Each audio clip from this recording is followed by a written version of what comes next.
Okay, so get this right. Imagine opening your mailbox and finding, well, just your average everyday mail, bills, maybe a postcard, the usual. Right. But then there's this one letter, looks a little suspicious, Okay, I've been there. and you'd never guess where it was sent to. Let me guess. The White House. Hmm. Close, the French interior minister. But here's the real kicker. The letter tested positive for the plague. Oh, wow, you're kidding. See, that's the thing about CBRN threats. It's like they come straight out of a spy novel. Totally. So today, we're diving deep into the world of CBRN. We've got two recent issues of CBRN World magazine here, June and August 2024. And let me tell you, there's some pretty wild stuff happening out there. Yeah, it's been a busy couple of months in the CBRN world for sure. So for those who might be new to all this, CBRN, that's chemical, biological, radiological, nuclear, and explosives. We're talking about the threats, the tech, and what's got the experts really concerned these days. Exactly. And that incident with the letter, as crazy as it sounds, it's a perfect example of what we're talking about. It's not just some isolated incident. It actually points to a much bigger trend. A lot of experts are even calling it a resurgence of Cold War thinking. Yeah, I've been hearing that too. So what does that mean exactly? Like, are we talking about a new Cold War, but with like test tubes and hazmat suits instead of tanks and missiles? Well, kind of. It's more about the mindset shift. See, during the Cold War, there was this constant tension and fear surrounding state-sponsored CBRN programs, right? And for a while after the Cold War ended, that fear kind of went away, or at least it receded into the background. But now we're seeing a resurgence of those concerns. It's like the chessboard is set up again, only this time the players are different and the stakes are even higher. So it's not just about the actual weapons themselves, it's also about the intentions and the capabilities of the actors involved. Exactly. We're seeing countries being much more open about their CBRN capabilities, almost like they're bragging about it. And it's not just about intimidation, it's about normalizing the idea of using these weapons, and that's really concerning. And that's what makes it so different from the original Cold War, right? It's that openness about it. Back then, it was all very hush-hush, very secretive. Absolutely. Now it's out in the open. Countries are practically posting their latest CBRN achievements on social media. It's like a dangerous game of one-upmanship, and it adds a whole new layer of complexity to an already unstable global landscape. So how do we, as in like everyday people, wrap our heads around all this? It's a lot to take in. Well, that's where understanding the trends and the motivations behind these threats comes in. And it's really concerning. It's not just about nation states playing these high-stakes games with CBRN stuff. Oh, absolutely not. Not anymore. These past couple of months, CBRNe World magazine has been reporting on some pretty unsettling incidents, stuff that really hits close to home.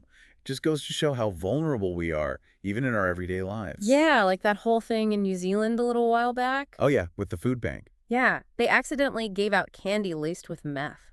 Can you imagine? Seriously, who would have thought something as innocent as a food bank could become a CBRN incident? Right. And then there was that case in London. Turns out a regular household fish tank was harboring paletoxin. Paletoxin, that's the super potent one. Right, yeah, incredibly deadly stuff. It's like, who knew your neighbor's aquarium could be a biohazard? So these incidents, though, they're more about accidental exposure, right? Not intentional harm. True, but that's part of the problem these days. The lines are getting blurrier all the time. These substances, they're more readily available than people realize. You've got the dark web, the black market, even just like lax security protocols. It's a recipe for disaster. And that accessibility issue, that feeds directly into the concerns about a new Cold War, doesn't it? Exactly. If it's easier to get your hands on dangerous stuff, it's only a matter of time before someone, whether it's a state actor or a terrorist group, tries to use it. So it's not just about the weapons themselves. It's about how easy it's becoming to acquire the materials to make them. Precisely. And that's a whole other level of complexity we have to deal with now. So speaking as dealing with all this, CBRN World actually had interviews with some pretty big names in the field. It's like getting a glimpse into the minds of the people on the front lines of this fight. Oh, yeah. Who did they talk to? Well, they had Command Sergeant Major Dave Silva. He's a veteran with tons of experience in CBRN defense. And they also interviewed Michael A. Bailey. He's the director of the U.S. Army Combat Capabilities Development Command Chemical Biological Center. Wow, those are some heavy hitters. What did they have to say? Well, both of them seem particularly concerned about this new era of CBRN threats. Silva kept emphasizing how different things are now compared to, say, the Cold War. Different how? Well, back then, there was this veil of secrecy surrounding everything. But now, It's like everyone's shouting from the rooftops about their capabilities. It's like a dangerous game of show and tell. I guess that makes sense, though, right? With social media and the internet and everything being so out in the open these days. Right. And Silva was saying that this openness, it's not just about intimidation. It's about normalizing the idea of using CBRN weapons. And that is a very slippery slope to be on. Absolutely.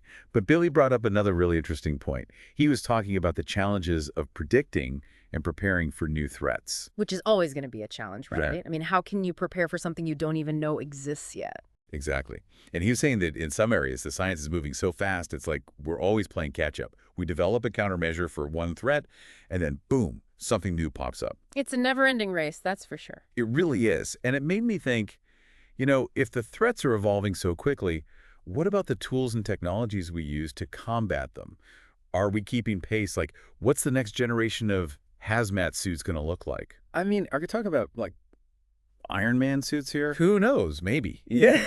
But seriously, how do we even detect these threats in the first place? It's not like they just, wave a flag and say, hey, here we are. Yeah. It's like trying to find a needle in a haystack, only the needle is invisible and the haystack could explode. You're not wrong. But you know what? That's where things get really cool. We're talking cutting-edge tech here. Of like what? Ever heard of a gamma camera? Gamma camera.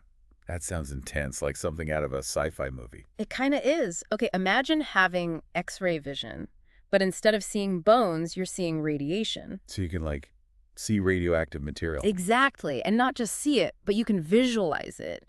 It creates this kind of heat map showing you where the radiation is coming from and how it's spreading. Whoa, that's amazing. And they actually use this stuff in the field. Oh, yeah, more and more these days. And here's the thing. Gamma cameras used to be these big, expensive pieces of equipment. Only governments and big labs could afford them. Right, makes sense. But now they're getting smaller, more affordable, which means more first responders, hospitals, even private companies can get their hands on them. So it's like having this super high-tech radiation detector that's becoming more and more accessible. Exactly. And it's not just about preventing terrorist attacks or anything like that. This tech can literally save lives in everyday situations. Like, imagine a radioactive source gets lost. Okay, yeah. A gamma camera could pinpoint its location in no time, minimizing the risk to the public. It's all about responding faster and more effectively. That's incredible. So were we going to see these gamma cameras in every hospital and fire truck now? Well, maybe not everywhere yet, but we're getting there. And the innovation doesn't stop there. Bailey was also talking about something called particle sensing mannequins. Wait, mannequins? Like those creepy store dummies? Yeah, kind of, but these are like high-tech crash test dummies for CBRN threats. They're equipped with these incredibly sensitive sensors all over their bodies. So what do they do with these CBRN dummies? They use them to test the effectiveness of protective gear, like they'll simulate a chemical spill or a bomb blast and see how well the suits hold up. That's smart. So it's like a way to see how things would really work in a real-life scenario. Exactly. And that kind of testing is invaluable. It helps us develop better gear, better protocols, and ultimately keeps first responders safer. So we've got all this amazing tech, and it seems like we're getting better at predicting and preparing for these CBRN threats.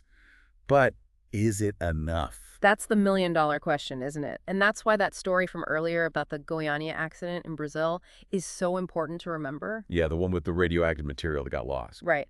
That incident was a harsh reminder that even with the best tech, human error can still have devastating consequences. It's a scary thought, but it's so important to keep in mind. We can't get complacent, right? Even with all the advancements, we still need to be careful, be aware, and be prepared. Couldn't have said it better myself. Knowledge is power, and in the world of CBRN, that knowledge could be the difference between life and death. Absolutely. Well, on that cheerful note, that's it for our deep dive into the world of CBRN. It's been a wild ride. It really has. We've covered a lot of ground today, from plague-laced letters to high-tech mannequins. But the takeaway is clear. CBRN threats are real, they're constantly evolving, and they're closer to home than we might think. And the more we know, the better prepared we'll be. Absolutely. So until next time, stay safe, stay informed, and remember, sometimes the truth is stranger than fiction.